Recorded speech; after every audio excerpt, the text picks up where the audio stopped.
ngayon ay aral.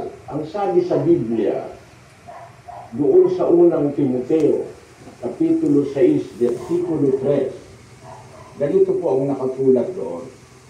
Ang sino mang nagtuturo ng mga hidwang doktrina at hindi sumasang-ayon sa turo ng ating Panginoong Ito Hesukristo. po nagtuturo, hidwang doktrina. Yung hidwang, ibig sabihin, lisya, mali.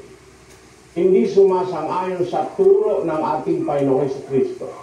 So, ang ating pong tutuklasin, yung doktrina at turo ng ating Panginoong Hesukristo.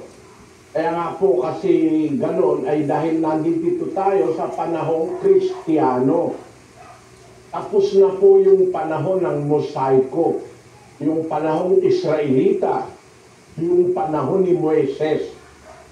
Tayo po'y nasa ilalim ng panahon ni Kristo. Kaya ang aral na ating